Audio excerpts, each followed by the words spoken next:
Hey kids, it's Gjenrei back with more Let's Play Breath of Fire 2. Last time we were told to make a choice. That to attain the ultimate dragon power, I would have to sacrifice the life of one of my friends. And I had to take some time to make this decision, and I think I've made it. It was a very difficult decision, but in the end, there had to be some kind of give to get what we need to get to defeat Death Evan. And I'll turn myself into a dragon if I have to. No, going in your own room is, in a sense, picking no one. And, you know, your friends are prepared to give their lives, because that's what friendship is. I will not. It is not bravery to ask somebody to give up what they value most, even if it is for the world. Of course they'll understand. But no, I cannot make that choice. No, my destiny is my own, and I will not allow you to tell me what my friends are. My friends give me power, and I will not give one of them up for this false power that you offer me. No. Maybe I am worthless. But I'm killing the demon with my sword, and my sword alone if I have to. So, is the game over? Did I make the wrong decision?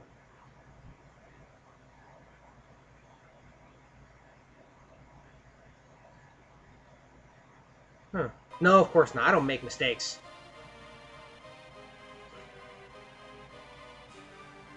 Yeah, I just apparently passed out for a while. What are you umming about? Why is this and like the favorite words of NPCs? Yes. I don't honestly know if you actually gain Anthony from basically saying no. I don't know if you can actually sacrifice somebody. I've never tried. Like, the first time I finished this game, I kind of lucked out and just refused to pick somebody. And I thought I was basically like, the hell with this stupid dragon power, I can kill this boss on my own.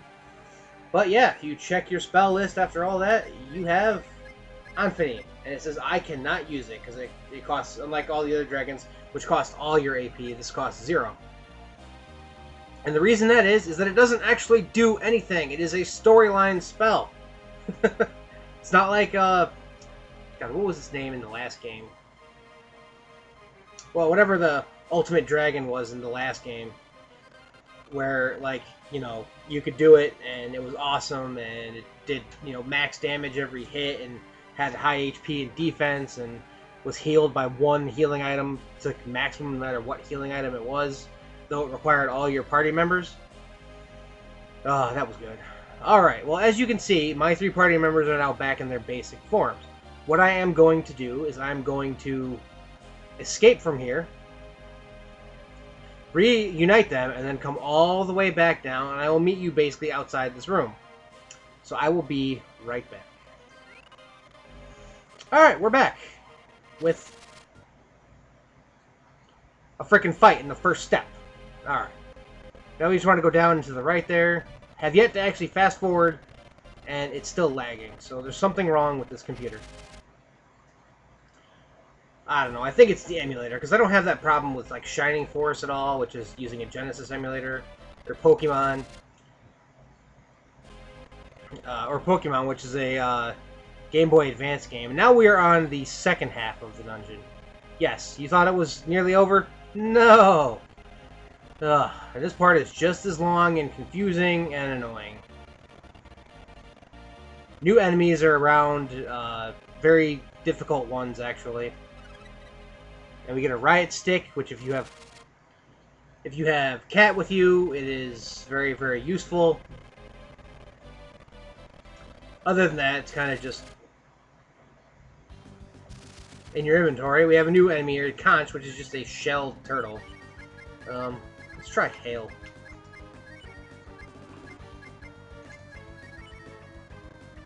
Rah! Ice Wolf.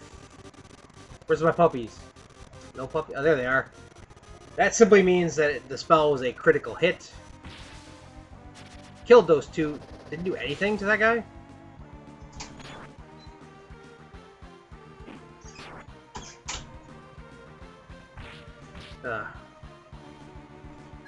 I guess Conch is immune to magic, at least. At least, ice magic. Don't power down me. Ugh.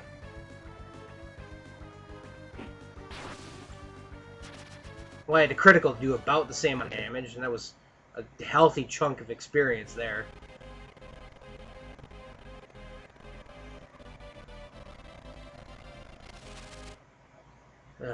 Now, I don't really... I think both this path and the one below will actually lead to the same place. It just, there's different treasure on each. So I'll probably end up having to backtrack when I get to the convergence point, ending to backtrack all the way back to get more goodies. And we have Magic Mass. I'm guessing that's supposed to be Magic Master. Like the ultimate mage in the game. Good thing ours, they're obscenely slow, but they can cast pretty much any high-powered spell that you want.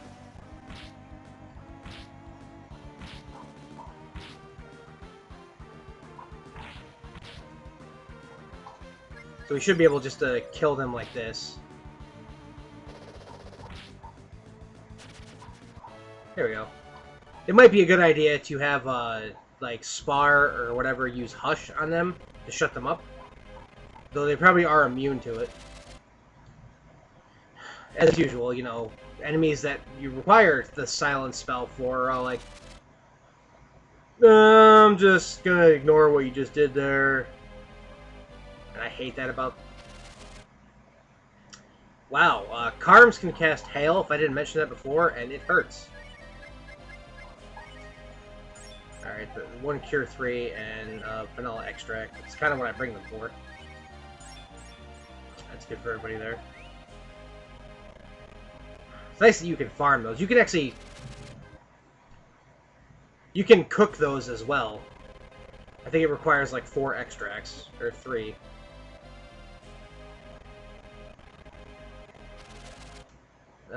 Basically, I don't recall there being any real powerful equipment here, so if I miss something, then I'm going to deal with missing it. Because as you can see, there's a ton of just... Wait, did I just go... Ah, we have a D Paladin. I think I can death him. I'm not sure, though. Yes, I can. They have low HP, as you saw, only 309, but a very, very high physical defense. So it would have taken me quite some time to actually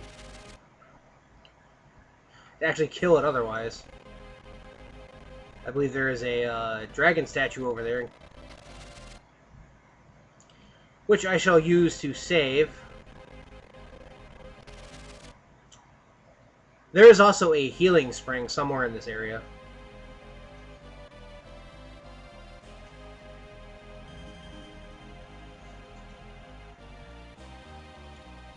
Yes. Yes, I will. Trying to get through this dungeon, most of it today. At least up to where I could do the boss tomorrow. Honestly, I think the problem that I could be having with the computer today is that it is really, really hot outside, which means it is really, really hot in this room, and we get a dragon sword. That was one of the things I was hoping not to miss. As, look at those, look at that stat. 25 plus 16, 30, 41 points of attack power, 5 defense, 5 vigor, 5 wisdom, 5 luck. Oh, yeah. Alright.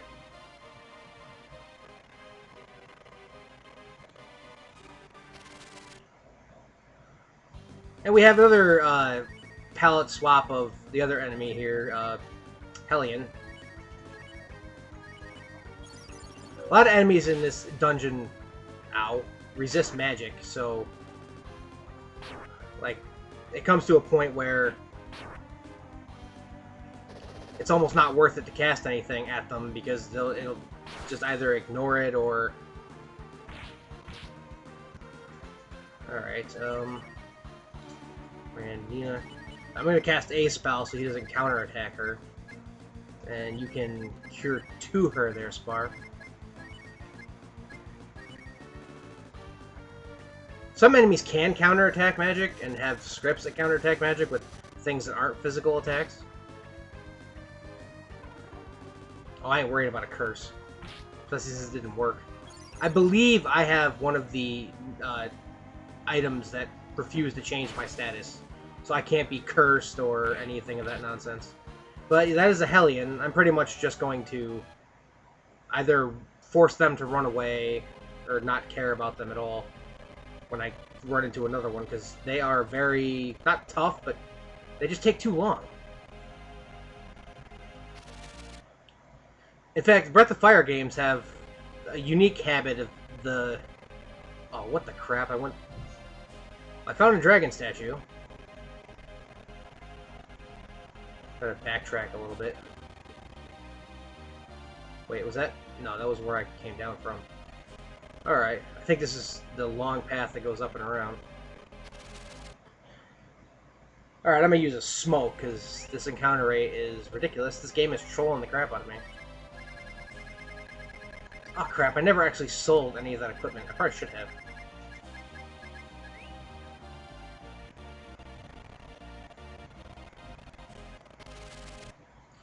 Alright, let's try it this way. It is the way I came down. Not sure. I hate the fact that, like, I use a smoke, and it seems... This is the way I came down. Alright. I hate this smoke nonsense.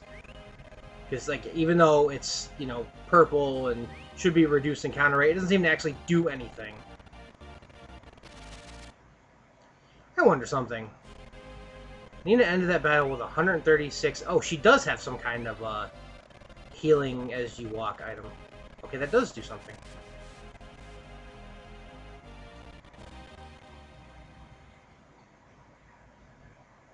I have arrived. Well, where have I arrived to? What will be waiting for me? Find out next time on what hopefully will be the somewhat conclusion of Let's Play Breath of Fire 2. Until then, everybody, thank you guys so much for watching. Thanks for all your support, everybody, and have a good night.